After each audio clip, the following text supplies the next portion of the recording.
Je peux habituer, moi, à revoir des visages. Laissez-moi contempler le vôtre. Ça fait du bien de se retrouver physiquement dans notre bâtiment. Il y en a que je ne vois pas qui sont au sous-sol, puis il y en a qui sont à la maison, puis d'autres seront ailleurs et écouteront ce message qui sera maintenant sur les airs du Facebook. Il va voyager, ce message. Il va en voir les gens. Alors oui, ce message est enregistré devant le public. Comme disent certaines émissions de télé. Il n'y aura peut-être pas des hauts et des A, mais peut-être des petits amen.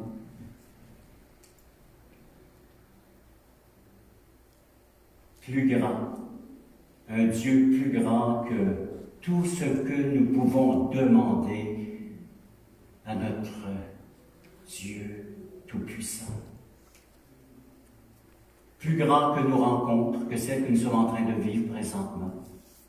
Plus grand que toute autre chose que l'être humain pourra accomplir, posséder. Aujourd'hui, nous allons nous entretenir sur la grandeur de Dieu. La grandeur de Dieu.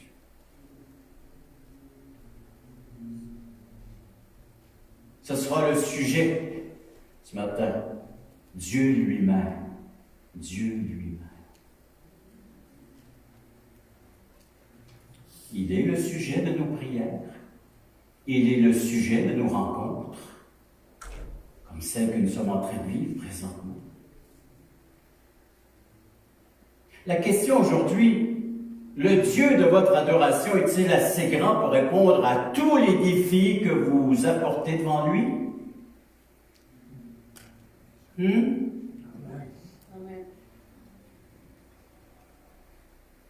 Nous lui apportons tous les types différents de requêtes selon les différentes circonstances, situations de notre vie.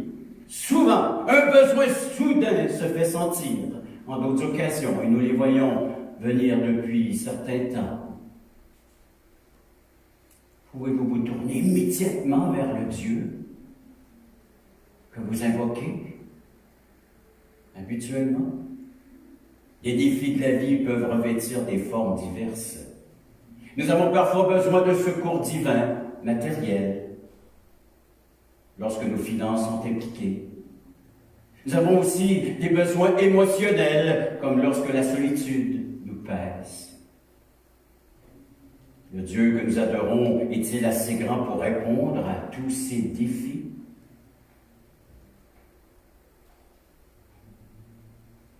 Oui, le message d'aujourd'hui s'intitule « Le Dieu plus grand que nos prières ». Nous utiliserons un texte situé dans le livre de Néhémie. Dans ce passage, nous trouverons ce qui constitue, selon moi, l'élément le plus important de notre vie de prière. Plusieurs choses sont importantes dans cet aspect de notre vie, mais je crois qu'une d'elles supplante toutes les autres, celles que nous verrons dans les prochaines minutes. Une des raisons pour laquelle Dieu ne répond pas aux prières de bien des gens est qu'ils ignorent cet élément.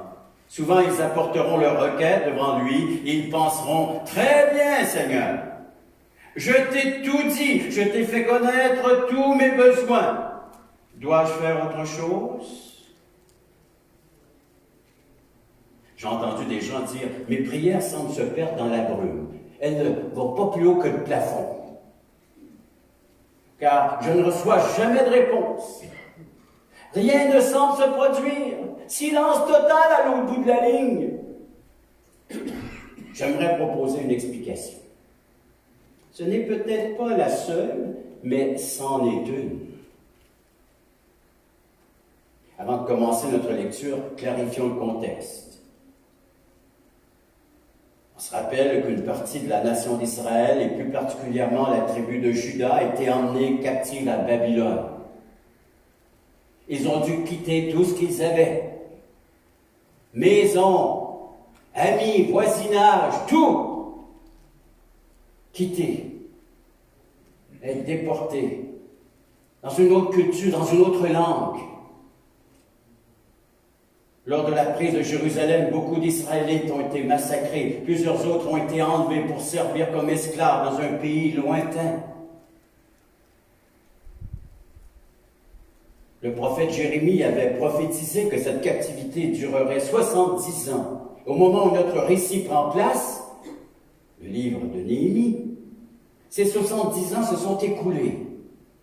Néhémie devient le chef du groupe qui retourne à Jérusalem à partir de Babylone. Israël, le peuple de Dieu, retrouvera bientôt la terre promise de leurs ancêtres.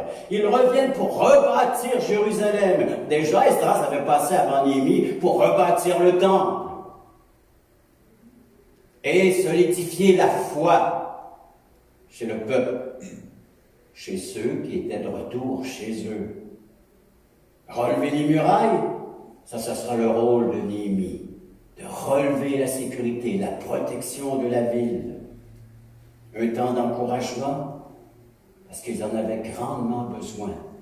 Le peuple était triste. Le peuple vivait dans la tristesse.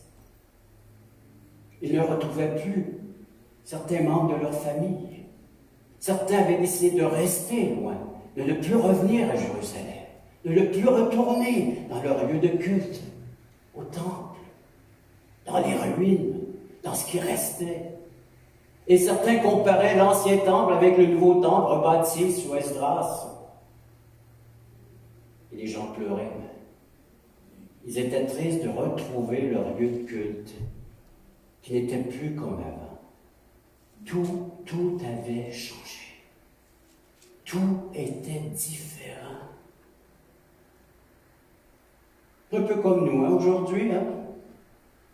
On se retrouve une cinquantaine ici là-haut, une trentaine au sous-sol, éparpillés ici et là. Il peut y avoir de la tristesse dans notre cœur. On aimait nos grands rassemblements à 250, 260, 300 personnes dans la même salle. C'était chaleureux, c'était chaud. Hein? Et on adorait notre grand Dieu tout-puissant. Et on est éparpillés ici et là. Mais Dieu, lui, est resté le même. Lui, il n'a pas subi aucun changement. Il est resté exactement le même avant qu'après la pandémie, qu'après ce virus qui circule ici et là. Tout comme dans le temps de Jérémie, tout comme dans le temps de Néhémie. Alors la question d'aujourd'hui, c'est le Dieu de votre adoration est-il assez grand pour répondre à tous les défis que vous apporterez devant lui? Le retour de l'exil après la déportation, privés de leur lieu de rassemblement, de la communion des frères et sœurs, la communauté de la famille, des amis, pensant revoir le monde et retrouver tout comme avant. Mais rien n'est comme avant, tout a changé. Il y a eu dispersion du peuple et ils reviennent petit groupe par petit groupe. Dans le premier chapitre de Néhémie, nous trouvons un homme qui prie, tout comme vous et moi. Il faisait face à un défi, tout comme nous. Nous en avons tous au cours de notre vie de ces défis. J'aimerais vous faire voir comment Dieu a travaillé dans la vie de son serviteur, car elle constitue un très bel exemple, pour plus particulièrement cet épisode qui nous donne un très bel exemple de prière. C'est notre thème de l'année, avant qu'il y ait eu la pause, au mois de mars. Le thème qu'on avait choisi en tant que collège et ancien de cette église, on a dit, prions, et c'est le thème, prions en église. Ça rappelle des souvenirs, ce titre-là. Hein? Prions. Et on revient avec le thème et avec l'exemple que Néhémie nous laissera ici aujourd'hui. Alors, je vous en fais la lecture. Néhémie, chapitre 1, les versets 1 à 11. Parole de Néhémie, fils de Hakulia, au mois de Kisleu, 20e année, comme j'étais à Suse, dans la capitale. Anani, l'un de mes frères, et quelques hommes arrivèrent de Juda. Je les questionnais au sujet des Juifs réchappés qui étaient restés de la captivité et au sujet de Jérusalem. Ils me répondirent, ceux qui sont restés de la captivité sont là, dans la province, au comble du malheur et de l'opprobre. Les murailles de Jérusalem sont en ruine et ses portes sont consumées par le feu. Verset 4 de Néhémie chapitre 1. lorsque j'entendis ces choses. Je m'assis, je pleurai, je fus plusieurs jours dans la désolation.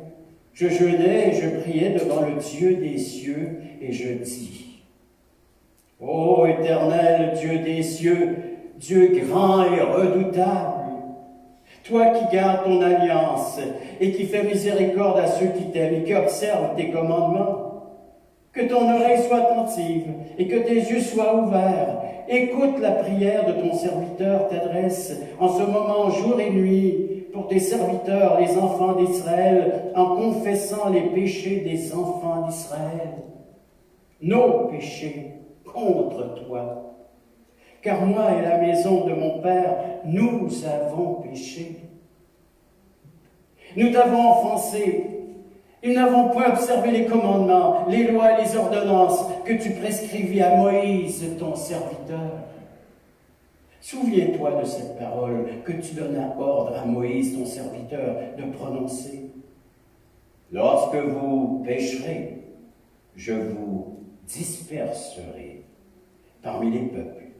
Mais si vous revenez à moi, et si vous observez mes commandements et les mettez en pratique, alors, quand vous seriez exilés à l'extrémité du ciel, de là je vous rassemblerai et je vous ramènerai dans le lieu que j'ai choisi pour y faire résider mon nom. Ils sont tes serviteurs et ton peuple que tu as racheté par ta grande puissance et par ta main forte. Et verset 11. Ah, Seigneur, que ton oreille soit attentive à la prière de ton serviteur et à la prière de tes serviteurs qui veulent craindre ton nom.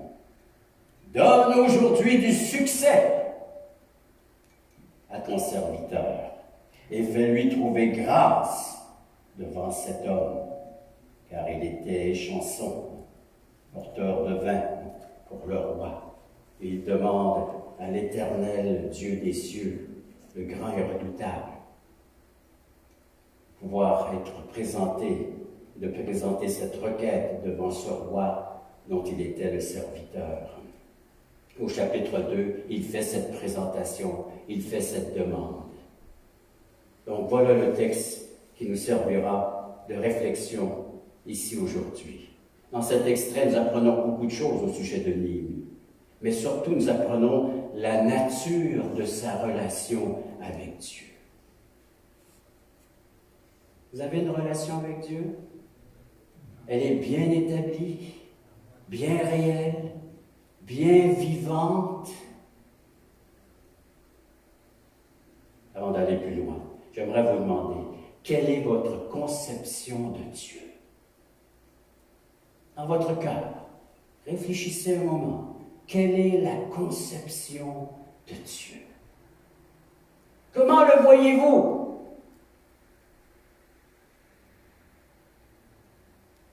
Beaucoup de gens n'aiment pas se faire poser ce genre de questions. Et vous remarquez, c'est quelque chose de privé.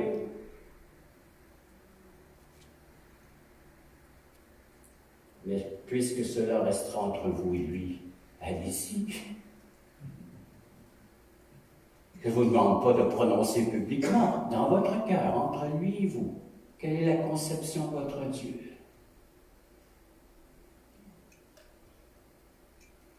Pensez-vous souvent à lui? Le priez-vous souvent? Et quand priez-vous?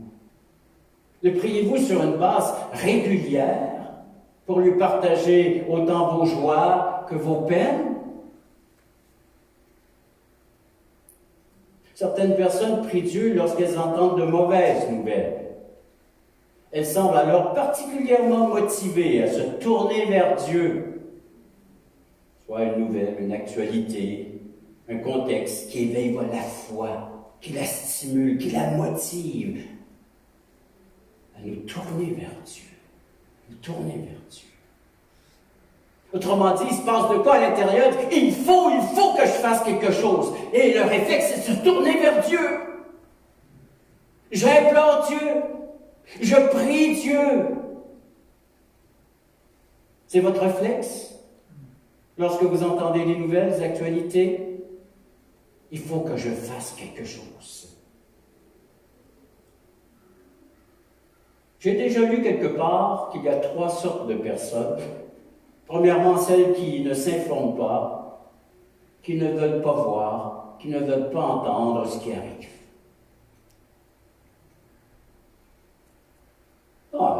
Ils réussissent à fonctionner pour leur vie, mais on ne veut rien savoir dans le contexte dans lequel on est dans l'actualité. Non! Ça les dérange. Deuxième personne, c'est celle qui s'informe. Ils veulent tout savoir ce qui arrive. Ils sont branchés. CNN, RC, RDI. Ah ouais, les nouvelles, puis 24 heures sur 24, on est informés. Puis s'il n'y en a pas assez, on voit sur les réseaux sociaux, puis il y en a-tu de l'actualité? Alors, ils en ont, ils ont de l'information, ils ne savent plus quoi en faire. Un conseil, commencez à la trier. Et le troisième type de personne, c'est celle qui observe ce qui arrive et qui la transforme. Ça, c'est intéressant. Ça vient me chercher, ça. Celle qui transforme ce qui arrive. À l'exemple de notre Néhémie ce matin. Un croyant qui fait appel à Dieu dans ce qui lui arrive, dans ce qu'il arrive dans son peuple, dans son milieu, au sein de ses activités, dans l'ordinaire de la vie, dans son quotidien. Il fait quelque chose. Il est informé, il intervient, il agit. Il transforme ce qui arrive. Et nous, car on peut se poser la question, comment réagissons-nous face aux malheurs, aux besoins, aux difficultés et dangers qui nous entourent? Les autres. Quand vous entendez un malheur chez les autres, un besoin chez les autres, comment réagissez-vous? On va regarder premièrement 3 raisons de motivation chez Néhémie. Après ça, on regardera donc comment il considérait, comment il voyait son Dieu. Ça va? Alors partons, la mer est belle.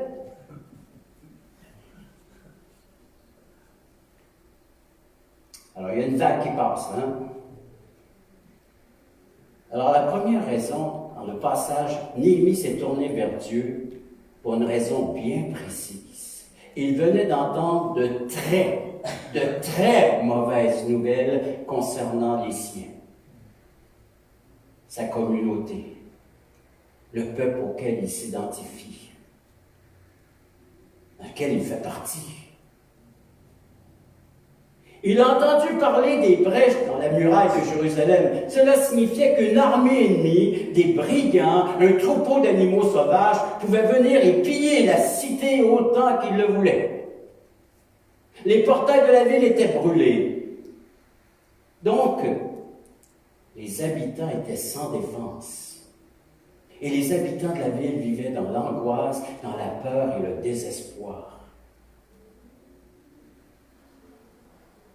Nous, aujourd'hui, notre protection, c'est la distanciation, c'est le lavage des mains et le port du masque. On veut se séparer de l'ennemi, si on va avoir nos murailles, c'est celle que nous devons avoir aujourd'hui, dans le contexte actuel. Et nous sommes encouragés à le faire par le gouvernement, par les autorités. Alors, suivons. Donc, on est là selon les normes sanitaires. Mais comment pouvons-nous regarder, vivre nos semblables sans protection, sans sécurité? Et là, je ne parle pas juste du contexte actuel avec le COVID-19. Comment pouvons-nous voir nos semblables sans sécurité et sans sécurité éternelle? sans protection, exposés au danger, sans y remédier, ne trouvant aucune façon de faire. Une deuxième raison qui a motivé notre Néhémie à se tourner vers Dieu, il ressent beaucoup de compassion pour les habitants et les ancêtres, les villes de ses ancêtres. Il porte cette nouvelle comme un lourd fardeau sur ses épaules. Il s'assoit, il ne peut plus se tenir debout, il s'assoit, il pleure, il est affligé pendant plusieurs jours. La nouvelle l'a assommé.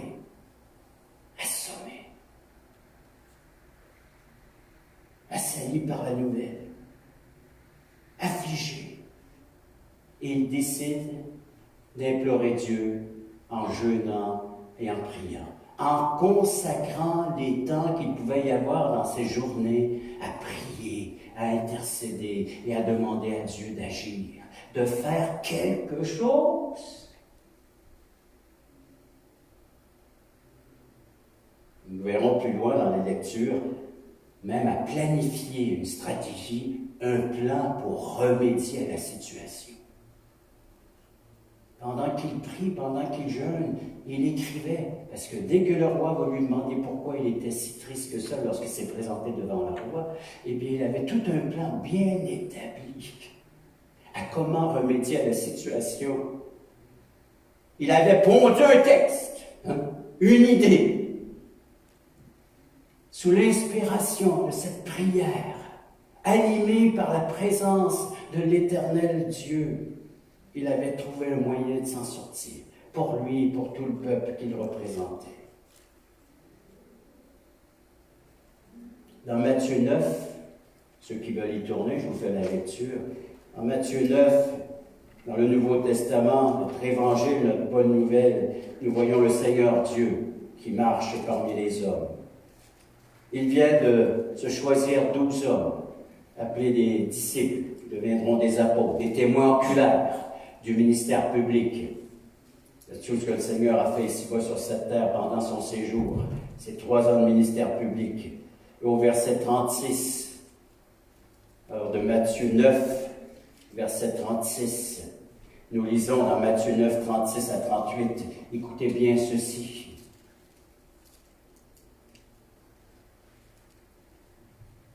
Matthieu 9, 36, c'est Jésus.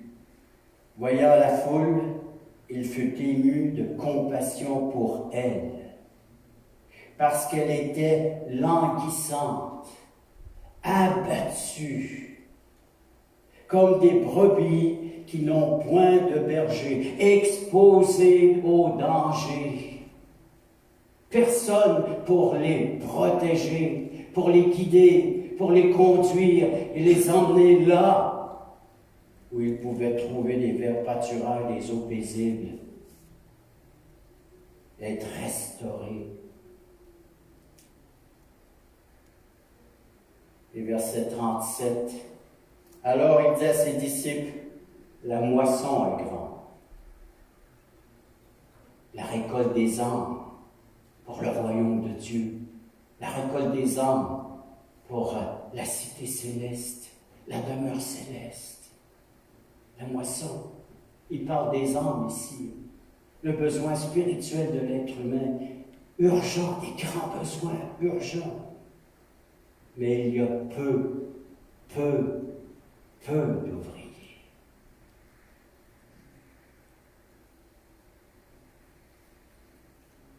Il a trouvé la solution.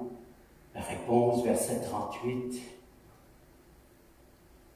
Priez donc le maître de la moisson d'envoyer des ouvriers dans sa moisson. L'Éternel Dieu, le Dieu tout-puissant et redoutable, a un plan merveilleux pour cette humanité, c'est de susciter des ouvriers de la moisson. Susciter. Et Jésus invite les siens à prier et à demander à Dieu leur part de responsabilité dans cette moisson. Priez le maître de la moisson exactement comme Néhémie. Hein? Exactement, copier-coller. Hein? Oh, les situations changent, mais exactement, le même cœur. Hein? Mauvaise nouvelle, il voit la foule, touché, ému, de compassion. Il voit le besoin. Il dit, prions, prions. Dieu va faire de quoi? Dieu va faire quelque chose. Cherchons ensemble son merveilleux plan, sa stratégie pour en atteindre le plus grand nombre, afin de les amener à la sécurité, à la protection divine, éternelle. Le salut des âmes pour le Nouveau Testament. Et dans Néhémie, la protection du peuple de Dieu contre les ennemis. Parfois, Dieu permet une tristesse dans le cœur d'un de ses enfants. Peut-être c'est le cas pour toi présentement. Tu vis de la tristesse, là à la maison, au sous-sol ou ici, à notre salle de réunion, de communion et d'adoration. Elle n'est pas le résultat d'un apitoiement sur soi-même, mais d'une vie de compassion pour la peine des autres. Dieu a mis un fardeau sur ton cœur. Voilà une grande motivation à nous tourner vers Dieu. C'était le cas pour Néhémie. Il a commencé à demander à Dieu ce qu'il pouvait faire pour aider son peuple. Que puis-je faire, Seigneur, pour aider ton peuple, mon peuple? Que puis-je faire, Seigneur, pour aider, secourir cette humanité? Que puis-je faire, Seigneur? Une prière que j'ai faite lorsque j'étais plus jeune, jeune dans la foi, jeune aussi physiquement. Alors que je lisais des textes comme celui qu'on vient de lire du Nouveau Testament, et déposer ma Bible et dire, Seigneur, que puis-je faire? Que puis-je faire? Et le Seigneur a suscité un appel pour ma vie, à y consacrer ma vie pendant toutes ces années à prêcher la bonne nouvelle. Et le Seigneur m'a donné les moyens de le faire jusqu'à Saint-Georges-de-Beauce, formidable, jusqu'à chez nous. Et il ne cesse de le faire.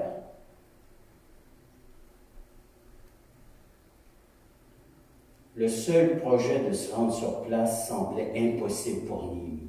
Impossible.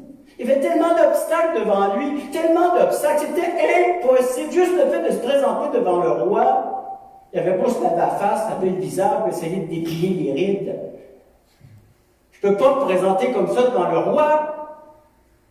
Faut que j'ai un sourire, dire bonjour, c'est le roi, voilà, votre coupe de vin, puis très bonne aujourd'hui. Il goûtait avant. Mais ce n'est pas le vin qui pouvait le rendre joyeux. Il y avait un fardeau dans son cœur. Fardeau. Et ça, il ne voulait pas l'oublier. Il ne voulait pas le noyer. Il voulait y faire face, mais avec la puissance, avec le grand Dieu. Il savait que sa demande exigerait des mois et des mois d'absence. Pas un aller-retour. Ah, j'ai le temps de faire ça dans la journée. Non! Des mois, il quittait son poste. Toute une demande. Serviteur d'un roi puissant. Et à cette époque, les rois régnaient en monarque absolu sur leur sujet. Rien ne les empêchait d'exécuter l'un d'eux, car ils n'avaient de compte à rendre à personne. Ces monarques, ces rois, ces dirigeants de pays. Néhémie devait donc être très prudent. Il devait se poser la question suivante. Qui suis-je pour aller devant mon roi et lui demander, faire cette demande? Je ne suis qu'un serviteur. Que pourrais-je faire pour aider le pays de mes aïeux, mes ancêtres, mes semblables? Dieu travaillait. Dieu travaillait sans aucun doute dans le cœur de son serviteur. afin de le convaincre de faire quelque chose. Vous avez déjà eu cette conviction aussi? Ça vous lâche plus, ça vous lâche plus, c'est jour et nuit. Il faut que tu fasses quelque chose. On va le référer à un autre. Non, c'est toi que j'ai choisi. On va aller voir un. Lui va faire bien mieux qualifié que moi. Régent, c'est toi que j'ai choisi. Néhémie, c'est toi, Néhémie. Toi, le humble serviteur du roi. Alors c'est pourquoi que Néhémie continuait à prier et à jeûner pour connaître la volonté de Dieu pour sa vie et les siens. Et finalement, la réponse de Dieu est venue d'une façon magnifique, d'une façon miraculeuse, mais également imprévue, très délicate. Un jour, Néhémie s'affaire à remplir ses fonctions auprès du roi, comme il l'a probablement fait pendant de nombreuses années, et soudainement le roi dévisage son serviteur. Vous lirez chapitre 2, les versets 1 à 8. Prenez-le en note. Vous allez voir, c'est Néhémie qui se présente dans ses fonctions, il va devant le roi, et là, le roi vient regarder comment est-ce que ça se passe. Alors, il a fait. Le roi dévisage son serviteur. Il remarque quelque chose d'anormal. Néhémie semble triste.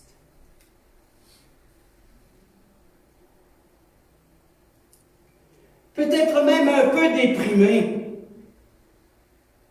Ça ne va pas pour Néhémie. Il y a quelque chose qui cloche. Son cœur est lourd.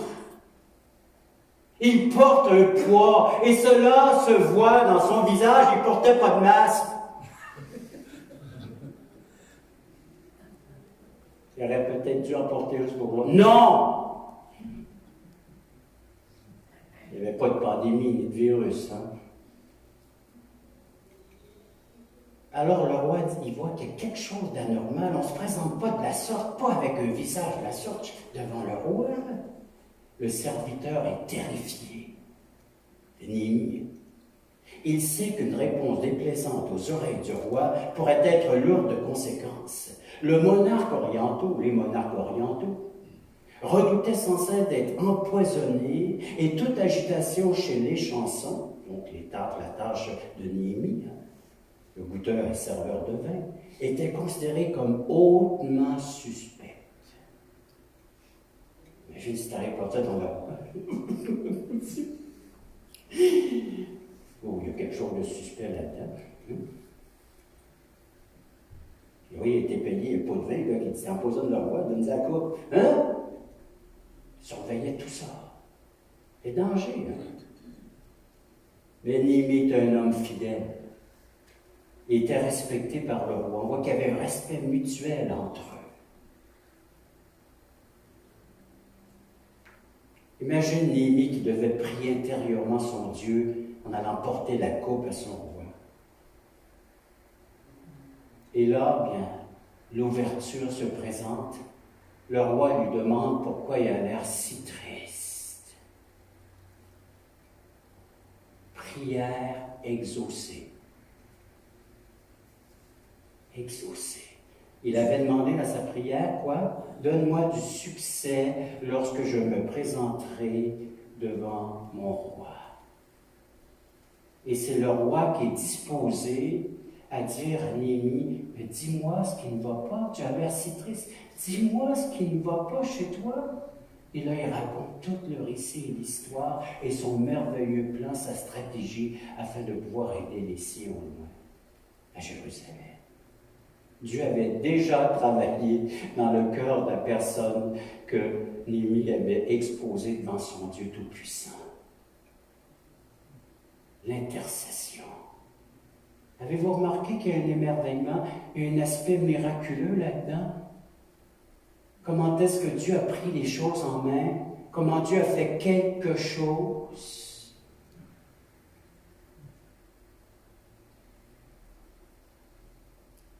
Vous voyez, vous aussi, ces choses-là se réalisent dans votre vie?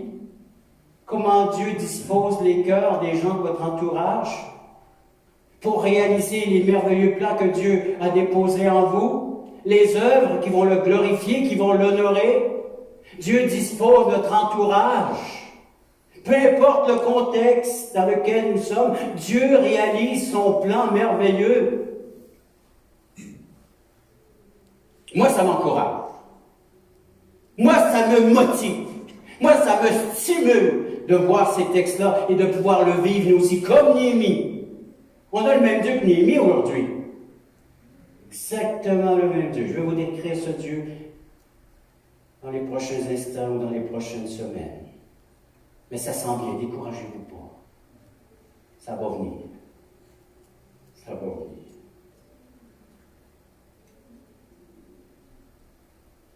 Alors les nouvelles de son pays sont très mauvaises et son peuple vit dans l'affliction. Le roi semble bien disposé envers son serviteur. Il lui demande ce qu'il veut. Ce qu'il veut. Demande-moi ce que tu veux. Et je n'avais pas pensé à l'instant.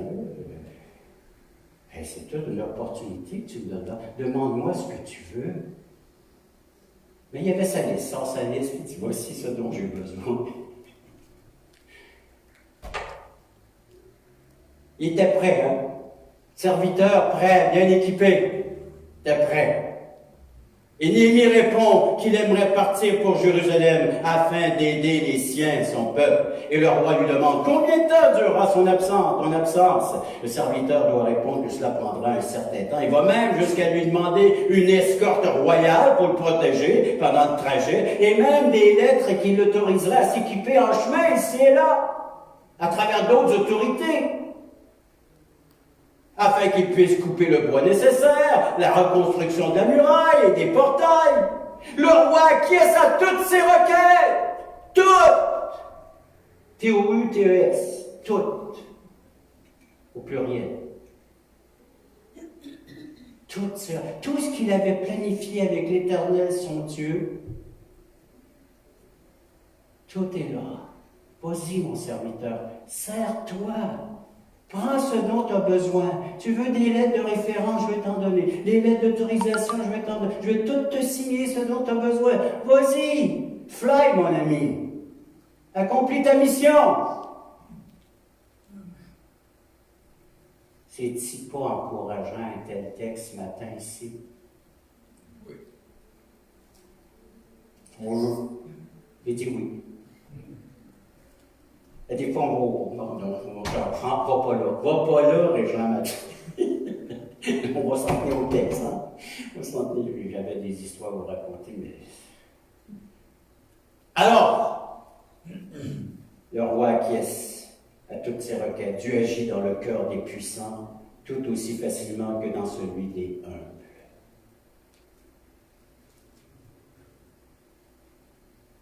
Les Écritures nous relatent que le voyage est effectué sans encombre. Dieu agit. Nous allons voir comment il agit dans les prochains extraits.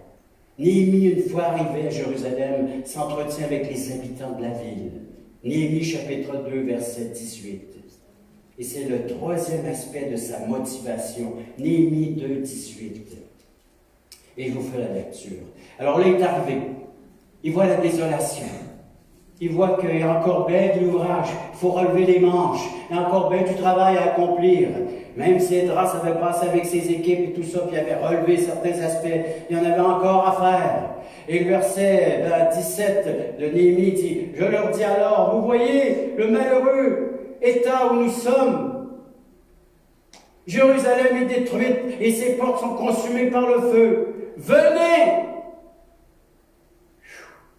Rebâtissons la muraille de Jérusalem et nous ne serons plus dans l'opprobre, dans la honte. » Convocation de la communauté. Venez, on va faire quelque chose ensemble. Ensemble, on va s'unir. Et le verset 18, « Et je leur racontais comment la bonne main de mon Dieu avait été sur moi, et quelles paroles le roi m'avait adressées. Il dit, Levons-nous et bâtissons. Et ils se fortifièrent dans cette bonne résolution. La troisième action qui a suscité Néhémie de se tourner vers Dieu, c'était de pouvoir trouver des paroles d'encouragement, d'exhortation, afin de fortifier les cœurs abattus. Les cœurs abattus.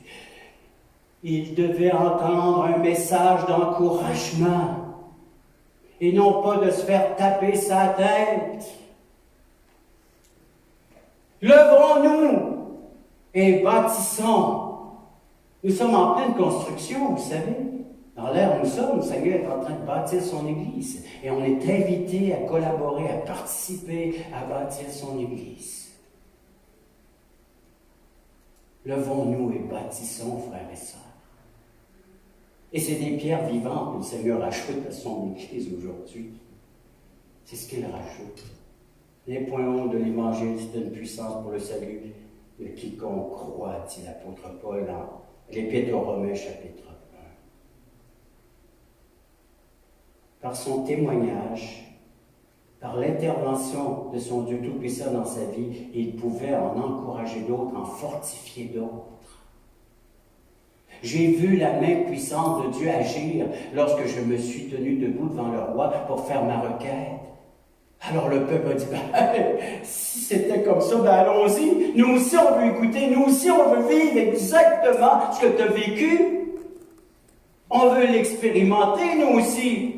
Cette foi agissante, cette foi vivante.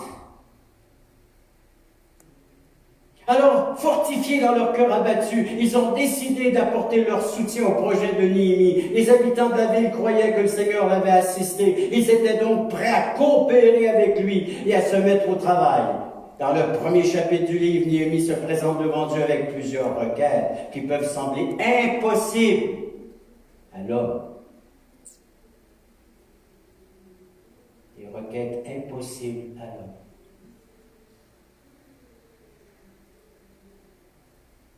Mais à Dieu, tout est possible. T-O-U-T, tout est possible. Tout est possible à Dieu.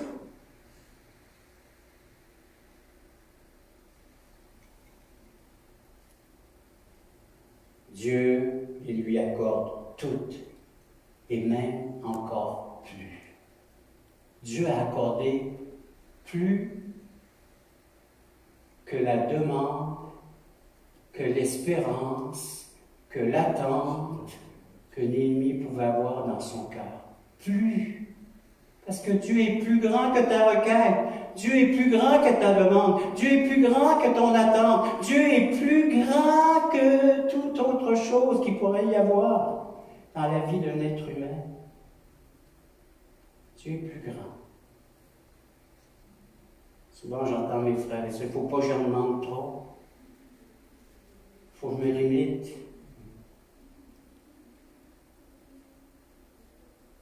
Qu'est-ce que je ferai avec le reste? Mais partage. Partage, ma soeur, partage, mon frère, si Dieu te bénit comme Néhémie était béni, il a reçu au-delà de sa demande, mais il convoque le peuple et dit, j'ai encore des choses à vous partager et à vous dire, qu'on va l'expérimenter, qu'on va le vivre ensemble. Et ça bafouille là-dedans. Ça veut trop sortir. Il y a trop à sortir, il faut les petits, le canal est petit.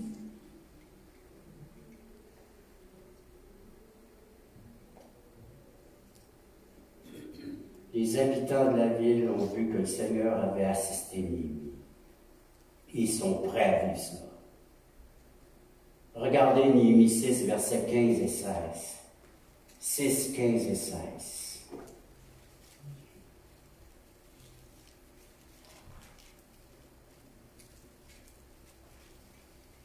Néhémie 6. La muraille fut achevée le 25e jour du mois d'Élul, en 52 jours. Et ceux qui connaissent moindrement, vous avez des cartes à la fin de votre Bible pour regarder c'est quoi les murailles de Jérusalem. 52 jours. Ils ont tout rebâti, remonté avec les portes, les portails, ils ont relevé ça. Il y avait des équipes dans tous les coins de la ville qui travaillaient. C'est un beau texte, vous lirez là.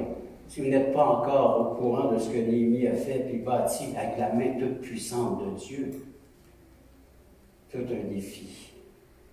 Et verset 16, lorsque tous les ennemis, parce qu'il y avait de l'ennemi, il y avait de l'oppression, il y en a qui ne voulaient pas que ça soit rebâti.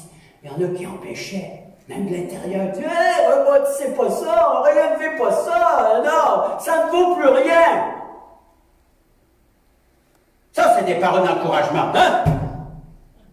Touche pas à ça, laisse ça là, c'est mort. Quoi, tu perds ton temps à témoigner et à prêcher l'Évangile? Tu perds ton temps. Tu l'as entendu? Ça m'a encouragé dans mon ministère. Elle a pleuré dans mon bureau. Il y a quelque chose qu'il n'a pas compris, j'ai quelque chose que je n'ai pas compris. Je donnais toute mes vies à faire ça, puis j'ai perdu mon temps.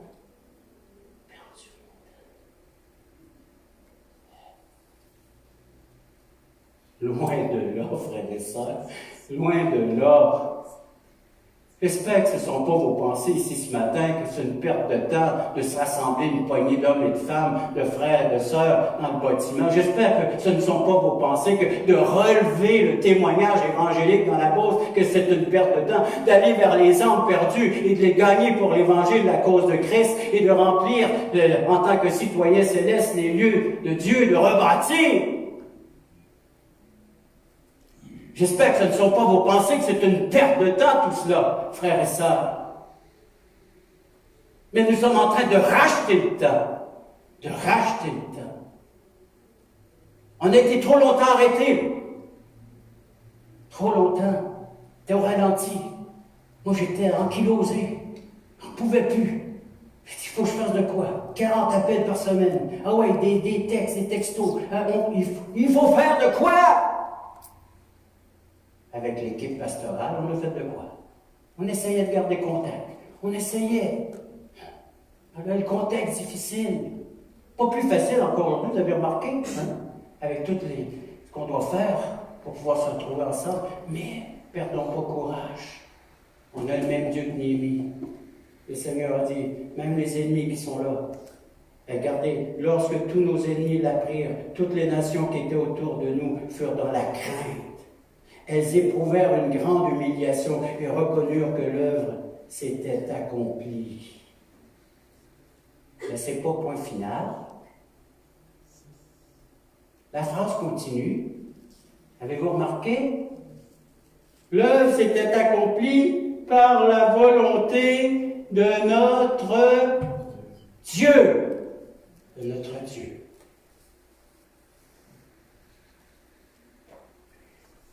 Cet homme a reçu de mauvaises nouvelles en parlant de Néhémie. Elles lui ont donné un fardeau sur le cœur.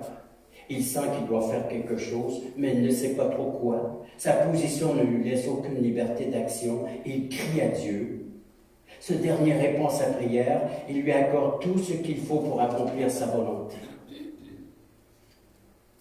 Dans votre vie, comme dans la mienne, il nous arrive d'avoir des défis de taille à relever. Ils ne sont peut-être pas comme celui de Néhémie, mais au moment où ils nous confrontent, ils sont très imposants et même importants. Ils peuvent même nous paraître titanesques. Titaniques, et impossibles à relever. Comment réagissons-nous et pourquoi réagissons-nous de cette façon? Néhémie, malgré sa faiblesse, sa crainte, sa tristesse, sa lourdeur, il a osé lever les yeux vers le ciel et s'adresser à son Dieu. Nous présentons-nous devant Dieu avec assurance? Sommes-nous certains que non seulement il entend nos prières, mais qu'il répondra? Quand nous considérons la vie de Néhémie, nous pouvons nous demander ce qui lui donnait autant de confiance, d'assurance et de témérité. Pourquoi était-il aussi certain que Dieu entendait ses requêtes? C'est ce que nous verrons dans 2 semaines.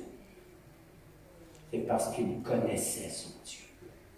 Un Dieu plus grand que nos requêtes et nos prières. Prions. Père Céleste, nous voulons te dire merci. Seigneur, connaissons-nous vraiment notre Dieu? À l'exemple de Néhémie aujourd'hui, comment il connaissait son Dieu? Comment il te nomme? L'Éternel, le Dieu des cieux, le Dieu redoutable. Qu'on puisse réfléchir, méditer sur la façon dont il te connaissait, dont il te voyait, dont il t'observait dans sa vie, dans son quotidien. Et il pouvait dire, t'étais l'Éternel, son Dieu des cieux et le Dieu redoutable pour ses ennemis, pour ceux et celles qui ne se confieraient pas en toi.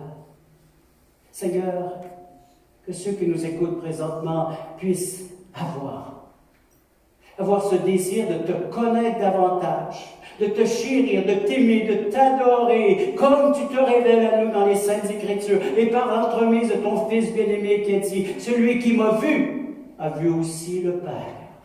Ce Fils qui a dit, sans moi, vous ne pouvez rien faire. Ce Fils qui a dit, si vous voulez aller au Père, c'est par moi. Je suis le chemin, la vérité et la vie. Nul ne vient au Père que par moi. Que les âmes puissent aller vers le Fils et d'obtenir le pardon de leurs péchés, la réconciliation et découvrir quel grand Dieu tu es pour cette humanité et pour chacun d'entre nous, pour ton peuple, pour tes enfants, pour chacun de ceux et celles qui imploreront ta miséricorde, ton pardon et qui voudront te servir jusqu'au bout. Merci encore, tu as dit, je serai avec vous tous les jours. Quelle promesse! Tu seras avec nous tous les jours. Invoquez-moi, demandez-moi quelque chose, et j'exaucerai, je répondrai. Qu'il en soit ainsi pour tous ceux et celles qui entendent ce message. Au nom de Jésus-Christ, nous disons Amen.